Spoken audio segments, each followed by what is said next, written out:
Sound from no sound creates light from no light.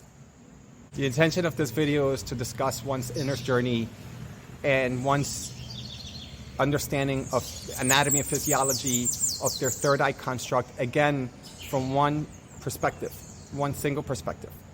So sound from no sound creates light from no light. The perspective of my understanding is that if you take the back of your bone, called the EOP, the external occipital protuberance, which is, I believe, C1 or C1 atlas area, when you start to count down from the cervical spine all the way up. And the reason why I'm explaining this is because not everybody has a protruding bone that they can actually palpate. So you go until you can't no longer count the cervical spine area to the top, right, to the base of the head, right? And you, for most people, you would find the EOP bone is a little tiny, like a little bone like that. And for some, you may not feel a bone, but you may feel a space in there. And where the space stops, right there, where the space stops, right over that space, just imagine that that's where the EOP is. The EOP, right, if you create a triangle from the EOP bone to between the eyebrows, right? And imagine that the pineal gland is right between that line, right? And right behind this bone right here is your pituitary gland. So again, the pituitary pineal gland axis and the relationship to it from this perspective, for me, is a way of explaining or at least painting a picture of the anatomy physiology of your third eye construct. So when someone says third eye to me, I see an entire construct. And again, this is based on one of 8 billion perspectives. So I hope you enjoy my perspective. And the purpose, again, for this video is because a lot of people are activating their third eye potential. And I want to discuss, I would say, a contraindication. It's not to put concern out there. I don't mean it like that, but I've said it in past videos before. But one of the contraindications is that when you start cooking up your upper jowl, your upper mind, the third eye construct, and you're receiving all of this solar energy and information, oftentimes what happens is that you can off-kilter and off-balance your actual harmonics as a being. Like, think of your actual body as like 7 chakras. Well, yeah, there you go. You already know that, right? So that when you're constantly just activating your upper part of your body, it's no different than if you're constantly playing sports and you're just constantly like running, and you're running like hardcore, and you could do it, right? People run all the time. But eventually you could like lead to certain injuries, the same thing, right? Well, no different. You can actually lead to chi stagnation. You can also, in the most chronic states, you can lead to blood stasis. And that only happens when somebody's not living their true aligned self, right? And if they're looking to like scapegoat and go straight to their head because they've tapped into an ability. For someone who's lighter in their body and their emotional state being, because they've done the work, right? Then they can all day just like soak in the sun, because it's really not a sense of anticipating the third eye. There are people who already can simply just close their eyes and just tap in, right? And that doesn't make them more advanced than others, right? Because that same person may not be able to run a marathon. If there's like a physical war that breaks out, they might need somebody like me or someone to protect them, right? So there's the balance and the state of humanity. Everybody has their strengths. And if somebody has something what you would deem as a weakness, which I wouldn't see it that way, but this is how we tend to have conversations, you would see how we can complement each other. And so this video was meant to complement your journey, especially if you're attracting such a video. So I want to break down really quick. Again, this is from a particular school. This is not a black and white thing. And so it's okay if you have questions, and it's okay if you have cross references, and you have an entire different system, right? And that's what makes being human beautiful, you know?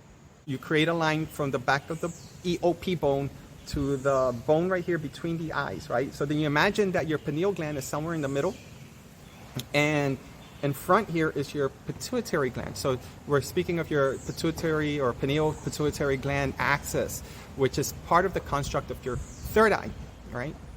And understanding the insubstantial of the non-physical, right? The light, the sound, things that are not palpable, that are not physical, right? They're in a different kind of a wave length when it comes to sound and frequency, or frequency by itself, because sound is a form of frequency that, it creates sound, right? And light is its own frequency, right? And then when you start densifying light to its lowest vibration, then you have physical matter, right? And to understand that is, I like to see it like this, and this is a layman's way. Like I guess if I went into like actual studies with science, then I'd be able to speak it more. But that's not my walk right now. I may in the future, but that's not my walk to discuss it that way. My walk is more to discuss it with, badass layman's like me, like you. I always say layman, but it's just a way of saying like I physicalize whatever I say I'm doing. So if I say I'm doing kung fu, it's crazy that I'm not sparring with someone or I'm not attempting to work with something. Which was my past before, but I may not be doing it right now. If I'm an acupuncturist, which just was my path, then I'm already I'm physicalizing it. I'm working with people, right? So if I sound like a scientist or a qigong master when I'm speaking to people about qi, and they're hurting, because that's the path I'm in, then they're not going to care. So when somebody's in chronic pain or in acute pain and they come to me, which was one of the hats that I was wearing as an acupuncturist for 10 years, I'm not going to say, well, the reason why you're in pain, I'm going to give you a scientific breakdown. No, they want the pain to stop. And maybe like a couple of days later, then they may want to ask to like, why do I think they were in pain and all that stuff. No, they want the pain. So what happens is when you're a layman practitioner, this is like what can happen. Tell me if you relate to this, if you're a practitioner of some kind. For years, I would try to tell them, describe the pain. And they're in so much pain. Sometimes they're like, what do you mean? Well, how? How do I describe it? So I would just say, is it ouchy? Yucky? Because that's what like everyone like, it's like almost like a universal, yucky. Yucky, is this yucky? Or is this not yucky? Palpating and comparing the difference, then I would get the feedback that I needed versus like, well, is it painful here or there? And you'd be surprised how people, even like educators from the school system, like people who are educated, like PhD, they may not understand what I'm saying in the moment. So you start to develop that language for that particular scope, right? So that's a layman, right? That's a layman, a layman, almost like somebody who's building, right? So what happens is that you start forgetting a lot of the like more advanced ways of speaking, and that happened to me. So then it's like almost like you have to like start becoming an educator, or at least read books or something like that, so you can reindoctrinate yourself for what you probably were great at, and then now you're just like saying, well, are you feeling yucky there in your chest? Well, let me see if I can just treat you. Is he really an acupuncturist? Yeah, I'm telling you right now, if you're in a lot of pain, you're not going to say, well, the reason why your chi is stagnating in your Renmai vessel. It'll help my ego, but it's not helping you. And that is, to me, that's why it's like the most honorable thing is to call myself a layman. If I have a title, it's not the title. So that you can understand deeper how important it is, the anatomy and physiology of your body. There's a reason for this. Because you could describe almost anything that's of technology that's being created, or that's been created, or that's about to be created or being discovered. They're all macrocosms of you. You're the ancient technology. And this is my way of not saying that I'm going to prove it to you, because it's silly, because you have to actually be able to see it for yourself and see if you could become your own layman. See if you can take whatever information that relates and integrate it into your mission. And that's what makes it more exciting. And it's because then you start seeing things that become illuminated from the very bones of your existence. And within your bones has what? Your entire structure has your DNA. And there are ways to activate your DNA, many ways. One was like, I can meditate it through light code language, of course, but there are other ways. And like, in a sense, it's like, it's a lot harder to just command it if you're not understanding your actual technology, because it's like the more you can palpate it, the more you can visualize it, the more you can physicalize it. So when you command it, it's like kung fu, it's like boxing, right? The more you train in it, eventually you're so good at it. I think they call it reflex arc memory, where you no longer have to think about it. You've done it 1,000 times, that one drill, over and over and over, and that became the physical work. You got in physical shape. You got in cardio shape, right? Your entire somatic nervous system is now been overhauled into a new embodiment. You're stronger. You're more thorough. Your twitch muscles are the firing electricity that goes through there is so much faster than before you were training, right? Now you entrust yourself so much more to command, right? And that's a layman for me, right? So you can take something of mine and you make it physical. Why? Because the actual science of what I just mentioned as an example is integrating the higher into the lower, or understanding how people are trying to keep you in the lower from the technology outside of you that has been replicated and mimicked from you. So the mountains, the valleys, everything in Mother Earth is the macrocosm of yourself, the same. And shamans knew this, mystics know this, right? Obviously, it's in the same school as yogi schools and whatnot, where people are deemed as gurus, but in the Vedic system per se. So I'm going to take this example, what shamans know, especially the shamans in like Peru, Colombia, Ecuador, right? Amazonian shamans. They would be passed on like a black river rock that was passed on by their grandfather into the shaman that's in that community today, right? There'd be a black rock that they would use, right, ceremonially every day before they went out to do whatever they're going to do, so that they didn't get injured. They would actually take the bony protuberances, right? Like, for example, actual, what is this, elbow? Actual elbow, all of these bones here, right? This right here, right? These bones, the knee, I can't reach, but your knee, and think of like the medial and lateral, what do you call it, the ankle bones. I can't even think of them right now, but the bones in your ankles, right, and the back and the heel. So all of the EOP right here, top of the head, they would actually rhythmically tap with this black river stone, knowing that energy will go there, knowing that just like a hammer into something, that they would actually make their bones stronger. And they would swear, right, that if they fell, they would not break their bone. You know, I mean, you could still get cut and get injured, but they would not break their bone. They would not stagnate and have injury there. They would be stronger than ever, right? And they would use that. So they were masters at knowing. Why? Because that's one way of, which is a more physical way that I'm going to describe how you activate sound from no sound from the back of the EOP protuberance, which is a protruding bone, into another aspect. This is kind of like a protruding area, right? You have protruding, oh my gosh, protruding bones here, right? You have like hills, you have mountains, you have valleys, right? When you cry, you have rivers. Inside your entire anatomy, you have, you know, and the lower aspect of your abdomen is like your sea, as in the ocean, and your vascular system, right? You have your venous system, which are like rivers, right? Which the wells, each acupuncture point, right? The actual tip of the acupoint, the end of it, like the nail cuticle, they call it like a well. A bubbling well cavity, they actually call it. So it's one of the 5 antique point theory that they use in a more classical acupuncture way of diagnosing someone, right? And needle prescriptions. So when you're looking to activate the well, you actually have to pump the well so that the blood goes there, and then you needle it. As an example, for acute pain, right? Acute pain here and acute pain here, let's say. And let's just say that the channel pathway is the small intestine channel. You activate that point because you want to like move the pain. You don't want to needle into the pain, as an example, using this theory. So you would needle first. So before you needle, a lot of people would needle and say the pain didn't go away. It's because they weren't understanding, right? All they needed was the education, the codes, so that they can actually make the connection, right? As practitioners, right? So you activate it, you scratch it with your nail until you get nice and red there, right? You keep doing that over and over and over. It also desensitizes the point because it's not a very happy point to needle, right? Because you needle directly. And quite often the pain starts getting a little duller, and then you needle it, and maybe 5, 10, 15 minutes.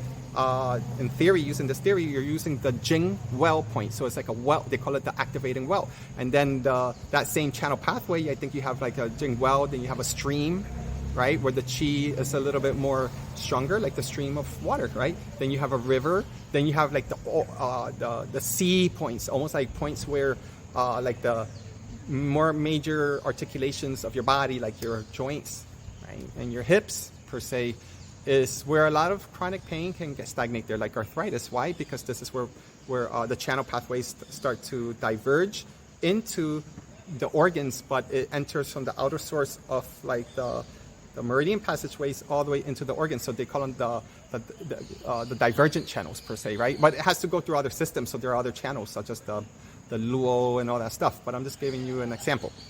Why am I saying that? Is because once you understand the mapping of your blueprint of your body and the way I'm describing it, then you can actually start to understand the entire world, And this is why emperors in China always had like a qigong master to help to give them advice, because these masters would be able to, based on their own internal dialogue of their inner training and their connection with Mother Earth, they and in spirit, because they were able to get the communication, because they were like not separate between their inner training and the way they understood as alchemists and whatnot, as actual breathing dragons, right? Oftentimes, in human form, they understood the elements. They trained in it, right? With great humility, but great discipline. And so they saw the world differently, because the world saw them as soloists in isolation, hermits, right? But like they didn't see themselves as hermits, or so like I don't see myself as like I'm oftentimes by myself. I'm probably like a wandering nomadic hermit somehow. And yet, like when I'm alone, I get more intercommunication than I can with a human these days, right? Because I get the airs, the elements, I get the birds. I'm in constant communication and receiving, right? And it didn't come overnight. This is something that we're all born with, right? This is like the innocence and the mischievous nature of a child. You know, all children, we have an ability to naturally communicate. So all I'm saying is kind of like reminding you, like, where have you been? We missed you.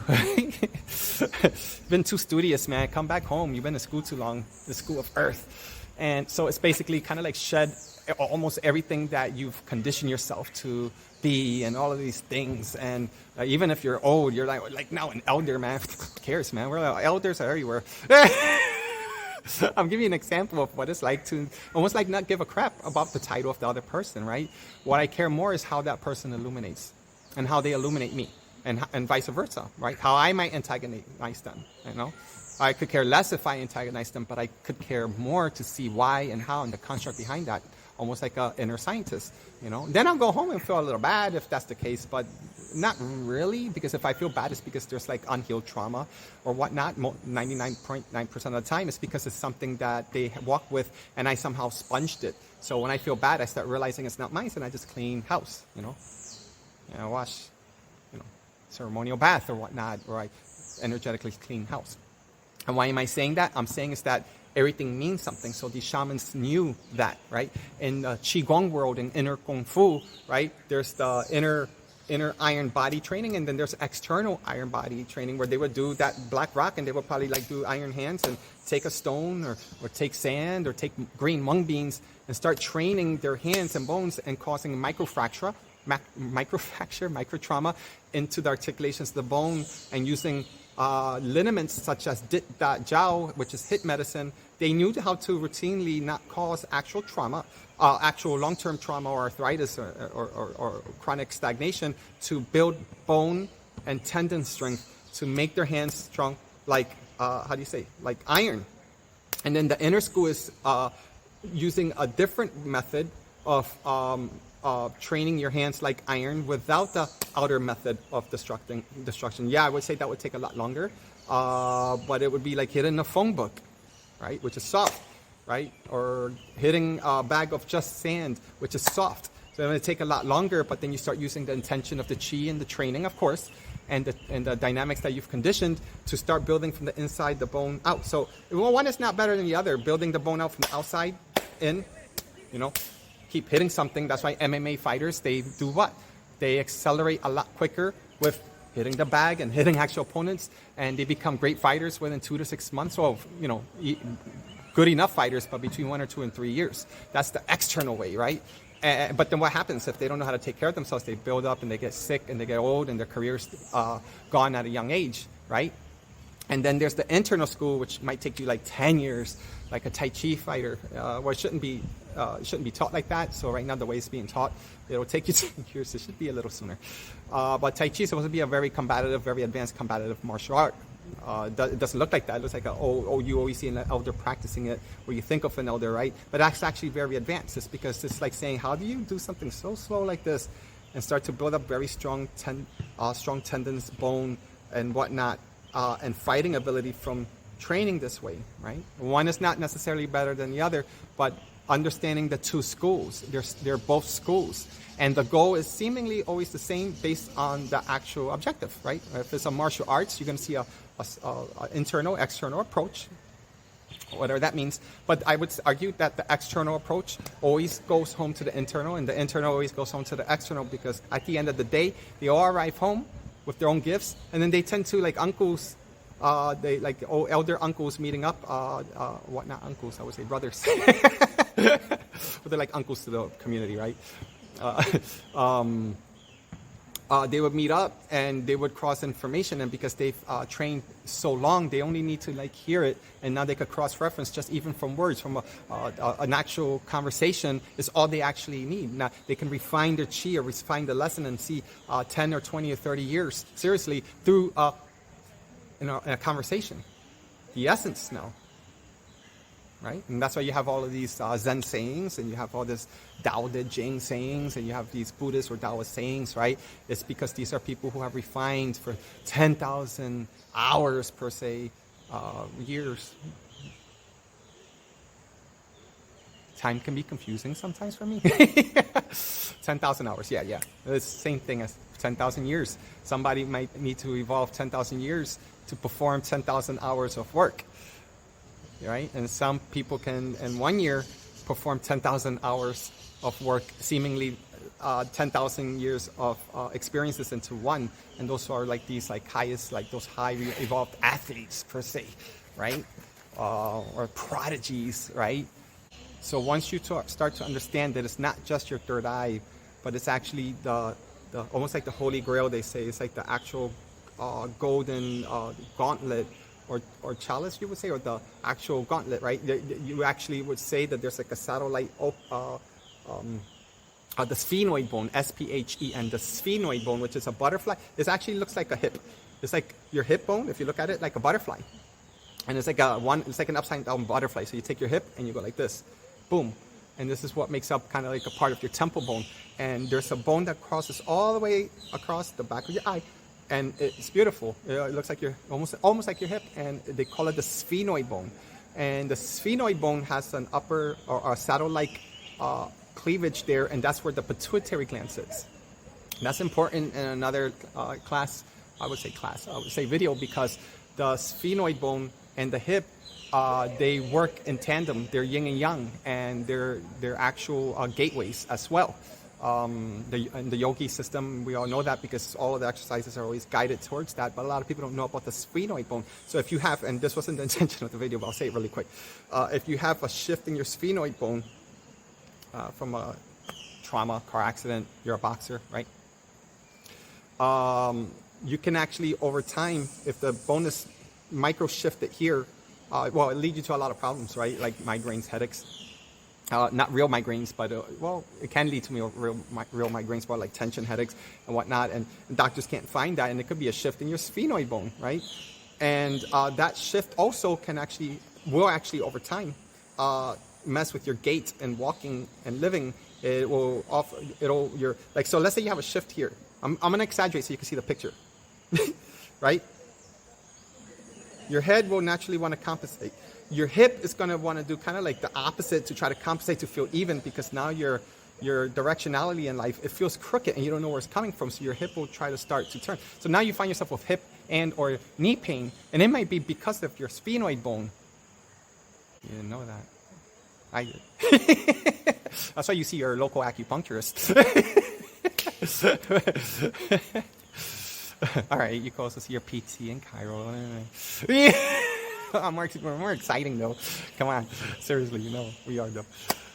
The same thing. If you have a shift in your hip, you can actually create a shift in your sphenoid bone, but even more. So if you understand more of like the hormonal understanding of the endocrine system and your pituitary gland, now we're talking about we're talking about like females, for example, right? If you have a shift in your sphenoid bone and your pituitary gland is off balance, right? It's like a clock. If it's slightly off, it's like a small percentage of the Earth tilt, 1 or 2%, it like causes having chaos in this whole entire world and galaxy. The same, right? So the same thing. If there's a shift in your sphenoid bone, your pituitary gland will offshoot imbalances, and quite commonly in females, balances with the hormones, especially taught in detail within the Japanese system. Kiko Matsumoto. It's very interesting because her system was taught at Harvard Medical School for over, I don't know how long, over a decade, I want to say almost 20 years, by her ex-husband, David Euler. I don't think it was it was against her permission. I don't want to go there. Sorry. Well, I might delete that part. maybe not. But yeah, her system was taught at Harvard Medical School for a long time, and it was her all her information brought to her in Japan, and she's world renowned. And she would say this herself. Her sensei was Master Nagamo. Her sensei was even like more famous in Japan. Let's say she's the one who brought the program that brought the Kiko Matsumoto system into the United States. I've been fortunate to have trained in her system, and to have also taught facilitate clinic shifts at the acupuncture school in New Jersey. The same. So there, within that system is a detailed breakdown in pattern differentiation and also diagnosing clients, as an example, when we can't find a resolution or solution to pain. Let's say hormonal pain in the lower abdomen and hormonal imbalances, but the doctors cannot see the connection, right? And it's not showing in the blood work, right? Interesting enough, I'm not going to give any specifics because then people go crazy and they're going to say, oh no. But reach out to me if you have any specific imbalances, because it's my specialty too. I enjoy working with things like that. But one diagnosis could be an imbalanced sphenoid bone, which causes an imbalanced hip, in a sense where the hip might not be contributing to lower back pain, but it can contribute to the other two bones in the front of the hip, which is the ASIS. What is it? The anterior, oh my gosh, ASIS, anterior superior iliac spine. I think it's that, right? And that's where the ligament, the inguinal ligament, connects between the pelvic bone and that ligament. Think of guitar strings, right? If your hip is off this way, this way, this way, this way, it can be off in many different ways. Then like a guitar string, one of the ligaments, right, connecting the pelvic bone and the bony protuberance in the front of the hip, right, it'll lead to tension there, right? And that can actually cause an imbalance. The same. And again, this is leading from an imbalance from the sphenoid bone all the way down to the hip, down to the inguinal ligaments. And then now you have an imbalance with menstruation because of the uterus and its connection with her ovaries. That connection, think of fascial tissue, right? Think of neuroplasticity. These are ways where you can understand the neurodynamics connection between what I just said, right, through the somatic system in a very physical way. Energy is energy is energy. I'm describing the pathomechanics, or the pathway of the mechanics of pain, that is very real and very diagnosable. Right? The difference between me and a medical doctor is that once I get that pattern differentiation, is that I look to heal that imbalance. That was I shot somewhere at somebody. Not at somebody, but allopathic medicine. Such a big, it's like shooting at the sun, a dark sun. So it's like, it doesn't matter, I guess. It actually does matter. I don't know where I'm at with my humor today. It's like off. Maybe my sphenoid bone is off. So without going to specifics on meditation, but for those who are already understanding how to activate their third eye and they're feeling that, go deeper, right? See how the EOP bone, right? Once you're inhaling, and let's say you're working on microcosmic breathing per se, and once you're going over do 20, and once you're going over the pathway over your head, right? There's like an energetic pump here, and you're feeling that spritz happening when you're exhaling. You have your third eye open, so you kind of like know what I'm saying. And if you don't know what I'm saying and you're working with your third eye, you can actually envision it. And just like two elders sipping tea together, you should be able to make that connection right away. I'm not saying that if you are not able to, that you suck. No, I'm not saying that. I'm saying that if you want to go deeper, then book with me, because the whole point is to get you into alignment. Because some people, like I did, and I required actual physical connection with someone. I needed that one-on-one. And I would argue that most people do. So when that activates, then you will see if you've experienced now your inner light, right? Your inner kundalini. I'm not talking about like sparks of it, but for those who actually activated that. I'm not talking about somatic opening and a lot of releases that people are claiming that's a kundalini. I'm speaking to those that really don't make videos about it, because it's like it's the sacred nature of that awakening is not meant to be taught. So I'm not going into that conversation. I'm going into the conversation that would kind of like make no sense for those who have never experienced that, or at least haven't experienced the activation of their third eye, becoming more conscious of their actual their physiology, of actually having an eye within, right? So observe. If you try to chase it, it's not going to happen.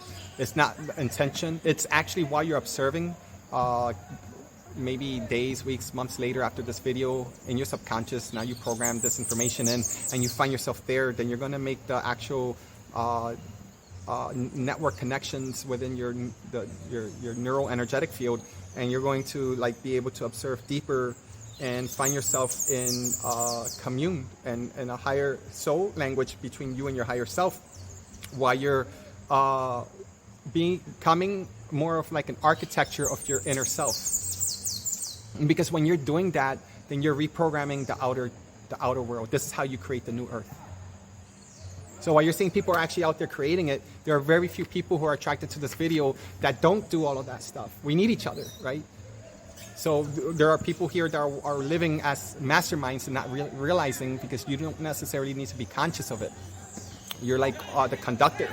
You're like the junction point. And we are within a certain location in this entire world. And think of a spider web, right? Everything's precisely placed there. So if you find yourself having had to move somewhere and you don't know where, and it could have been do something horrible, and you're like, why am I in this area? Everything's in divine timing. You were there for a reason, because for your greatest good and for the greatest good of all beings, your higher self is actually governing you while you're going through trauma, as an example, right? So you obviously, if you're going through that, you may not be receiving this video right now, but you may have already came out of that, or you're in the middle right now, you know? Because if you're in fight or flight mode right now, I mean, you know, you're just not thinking about this right now, and that's understandable. So observe like the beating of a drum without trying to beat the drum, unless you're doing it like physically with a rock. How the back of the bone, right? You have crystal compounds in your bone. What is the hydroxyapatite? And then you have also silicone compounds that create crystals all over your bone. And think of piezoelectricity. I remember carrying towards the end of my career path as an acupuncturist, carrying this cute little pen that every time you pressed it, there were two little piezoelectric crystals that will rub and create electricity. And a lot of chiros carry it, I think, or they used to. And you press it and it creates mechanical energy without a battery, just by mechanical rubbing, and it will create a piezoelectric shock into. So if you know like the tendinomuscular area, then you knew where to press it to try to release like local stagnation. If you know an acupuncture point, so I fell in love with that little needle, you know, pen. And hey, just because I'm speaking a little off doesn't mean I'm gonna stop. And anyway, so your body, when it's struck physically, creates piezoelectricity simply, and that's one way of seeing sound from no sound. With the right density, with the right impact, that's where sound from no sound creates light from no light. So same thing with the activation of the pineal gland, pituitary gland axis. Sound from no sound. So first of all, I'm not going to answer this part, but who or what creates the voice behind the voice within you? So once you're already creating the sound from no sound, and you experience sound coming out, generating now to the front of the bone, light from no light. Is the alchemical practice of generating light within your pineal gland, using the yang, as in yin and yang, using the yang, the generator, the electrical aspect, the pituitary gland, to awaken the yin, the divine feminine. And what best to awaken from the great void, right? The great void is all possibilities, all energies, all sources to be birthed from some state of inertia that in the Tao they will call it the Wuji, right? The great emptiness. So if you imagine a triangle from the EOP down to Yin Tan, and as an acupuncture point called Yin Tan, Yin Tan, Yin Tan, T-A-N. And a lot of acupuncturists don't know that you're supposed to, even that's why they just needle it and let it go. And maybe it works and maybe it doesn't. But for those who are more into like the I'm not saying it's better, but for those who want to activate the point with someone who's having trouble receiving that point, then that's just where you start to play psychologist in a sense, and more in an alchemical, esoteric approach. And there are ways, I won't discuss in this video, of awakening that point by awakening the client that you're working with, because there are certain points that require instructions. And it's also classical, but in acupuncture school, it's not taught that way because you're learning so much. A lot of professors maybe don't know, or maybe they forgot. I forget a lot of things, right? But also, it's like you only have so much time. And you can't go in depth for so much because then you won't pass the board exams. But that's okay, because when you graduate, when you attract yourself to Yin Tan, then this is when you take your own time. When you graduate, or if you're in school, acupuncture school right now,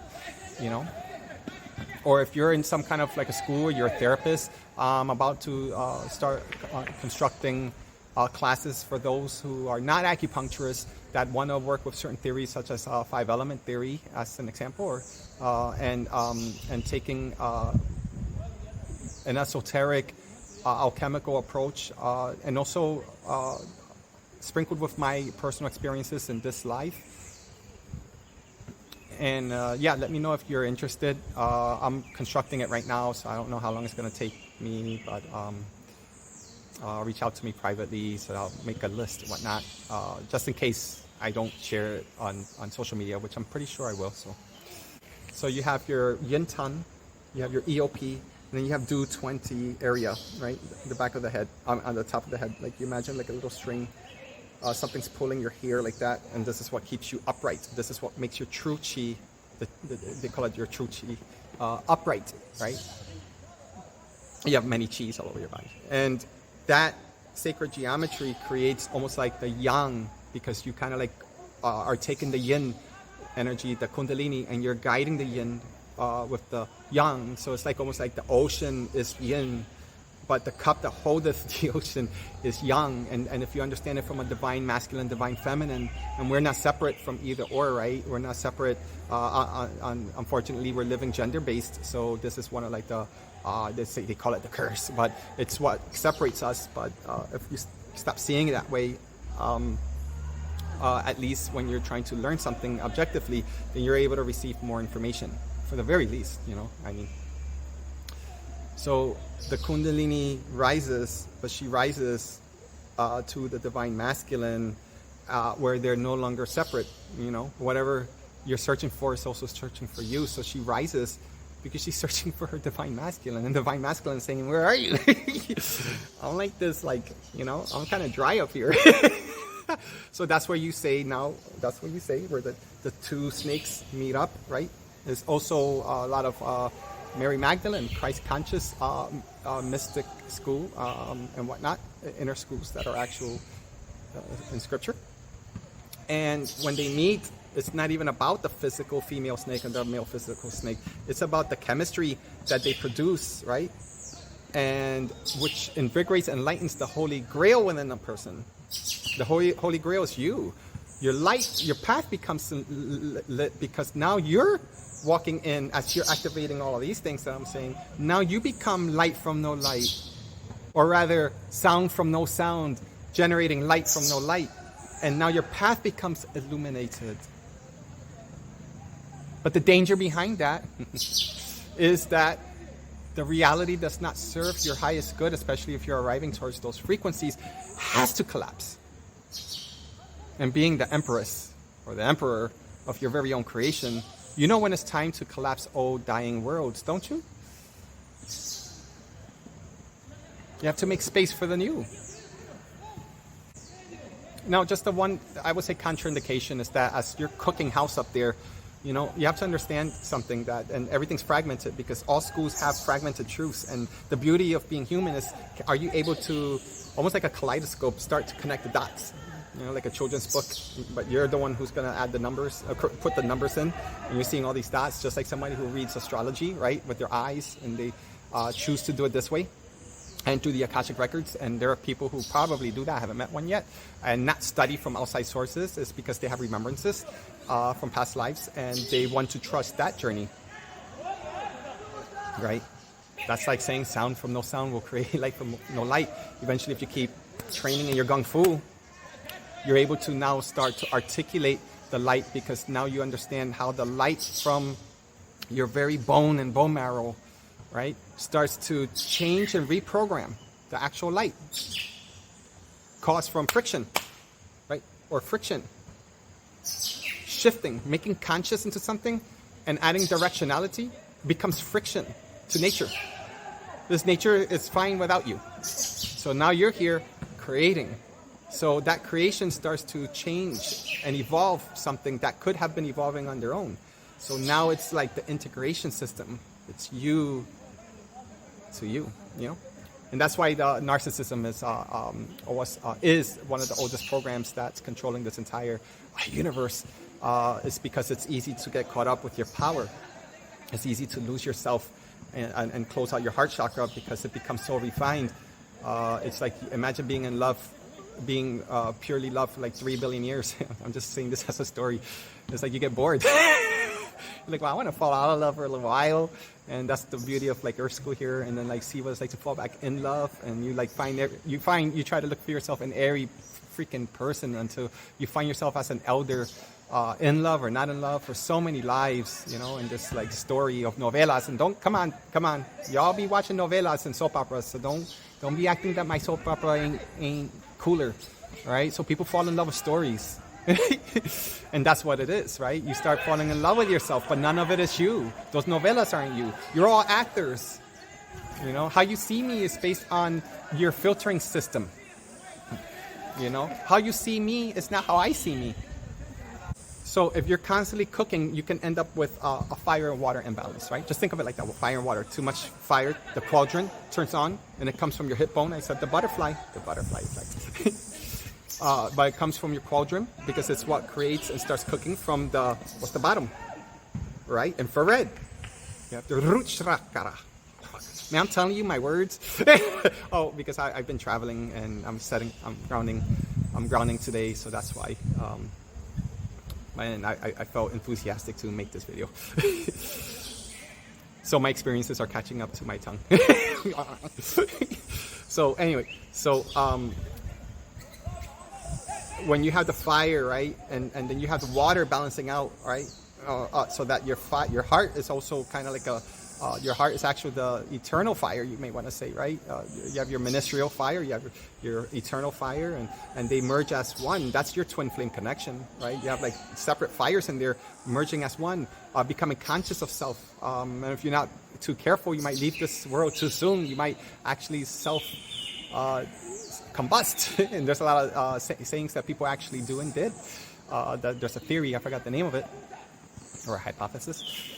Are on a contract, on a mission. So yes, you have a choice, but some of us are so ancient. Even if you say I have a choice to leave now, I'm going to try to leave now, you're not, because your higher self is going to say, I knew you were going to say that. So we put these kind of like programs to make sure that you don't like do something crazy. It's like a parent to a child. Like a child's going to sometimes want to or need to touch the fire to see how it burns.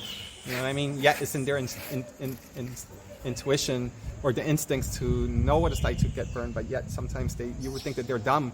They're not dumb. Well, they are just dumb because they could end their lives, but they're also very, very high curious. They might be very ancient souls, and they might be new on this earth. They might be ancient somewhere else, so they may not have experienced that instinctual necessity that you need to thrive in the United States. First, survive and thrive, right? And I said the United States, well, in the world. That's why you don't judge, because then you start saying, this soul is so young. That's because you're saying that, but how do you know that? You know, that soul, just like you, if you look at the mineral content that allows us to project our actual reality, right? This is billions and billions of years old. All of us are literal pieces of stardust, right? The central core of stars. of many universes. Even the Earth, even the gold in this Earth is not even from this galaxy. If I'm not mistaken, what was it? Jupiter? Jupiter brought this gold from, I think, its actual scientific theory or whatnot. And and you have nanoparticles of gold that fires up your neurology in your head. And if it weren't for that, those nanoparticles of measurable gold, we can't even turn on as humans. And yet that gold is not even from this entire galaxy. So we are literally creations of many, many, many, many old. So if you think about carbon, I mean, you need that for cloning or to recreate. And how old is carbon? It's so old, it's like dead. Well, it's not dead because it's actually more alive. You know? The imprint of carbon is there. We are carbon beings. That's why they say there are old reptiles and a lot of these mountains are old Nephilim or giants, right? And they say that they're just sleeping, they're gonna come back to life, right? Because there's carbon in their memory. You have to understand it from a different way. That when they come to life, they actually, the DNA is still there and it's in rest. It's in rest. The right atmosphere, the right timing, right? All divine timing, right? It's what will reawaken anything that has been sleeping. So you have all this cooking up in your upper jowl. You have 3 jowls, your upper jowl, your upper burner. You have your middle burner, which is your heart. And then you have your lower burner, which is 2 finger inches or 2 inches, 2.5 inches or something like that in general, below your belly button. And that's just the point, but it's like think of it as like an entire sphere. And in there you have like the first, second, and third chakra somewhere in there, but just think of that as the electricity that powers the chakras, right? And then same thing, you have the electricity that powers the chakras, you think of it that way. And then you have here, so you have like 3 spaces in Chinese medicine, and they're like 3 bells, right? And that's why there's a lot of tapping qigongs, and that's why tapping for people for stress and anxiety helps to relax what? The nervous system, but it also taps and echoes into the space of the bone. And done with repetition, it actually sends micro kind of like potential to the piezoelectricity of your bone. It activates. And that electricity helps to activate the magnetism with directionality, and the two becomes irreplaceable. And the language between the two, the contrasting, right? Because there's like the adversity that you offered with the tapping of the rock, or even in physical meditation, right? Or maybe you're meditating because you're attempting to not to de-stress or to plug into the universe again, as an example, right? Right? That those are considered adversities, right? As well. You know, if you're fighting against an adversity, what's still adversity, right? If you're replugging into yourself to find your peace, that's still an adversity. To live in peace, this is an adversity because you still have to go outside and eat. Right? If it's raining outside and you're enjoying it, but you still have to have almost like a roof in your head, or a tent or a place, or maybe you have to find your peace with the adversity of getting wet all the time until you find your peace within that, within those traumas, within adversity.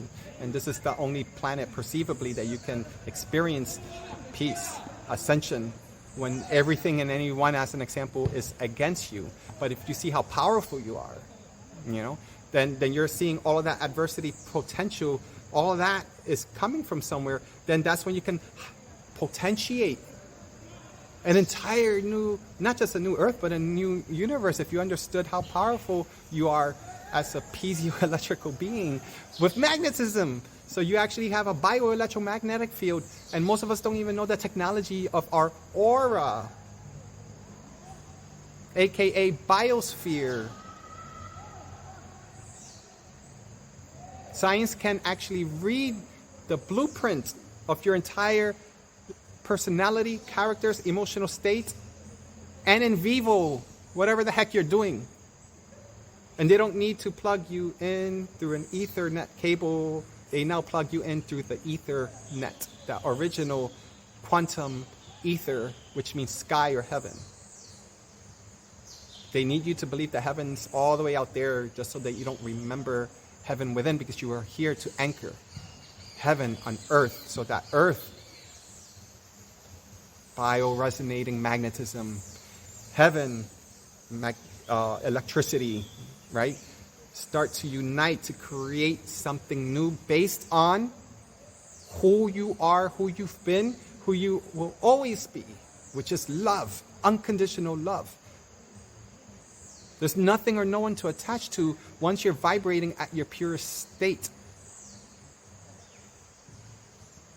And if you do that with such inner authenticity, the entire world, every single human, the universe has to bend towards your will. But if you try to will it, then it actually bends the opposite. So the whole point is to be authentic. That means be all of yourself until there is no self left.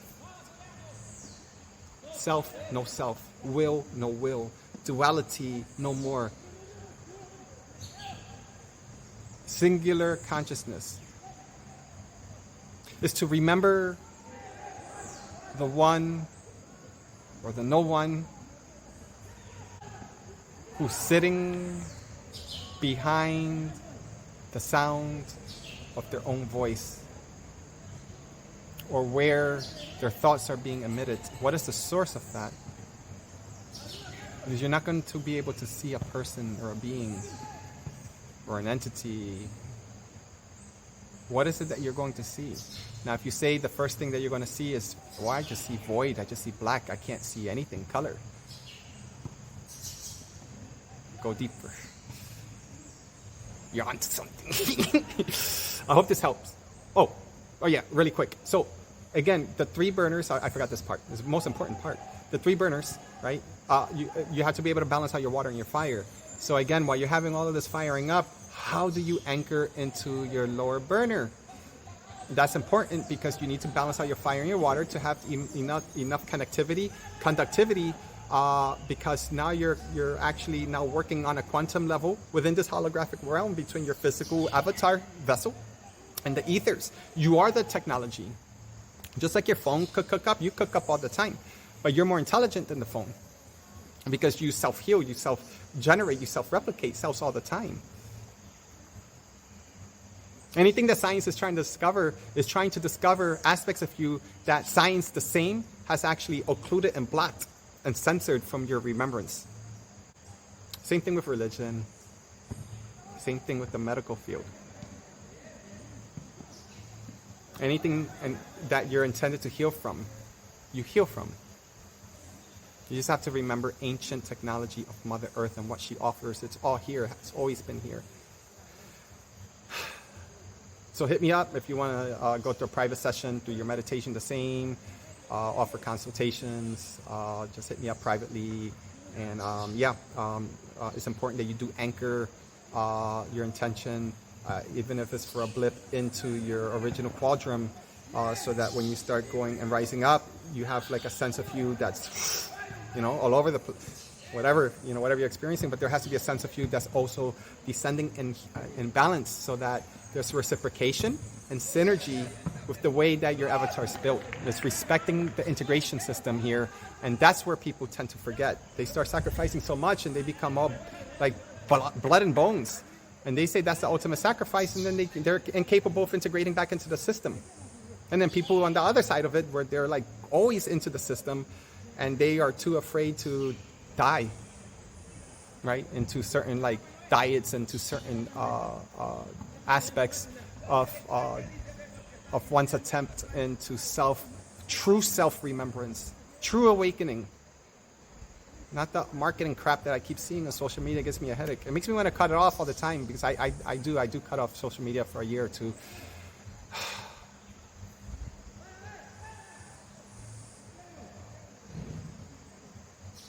I'm creating friction. Sound from no sound. I love y'all.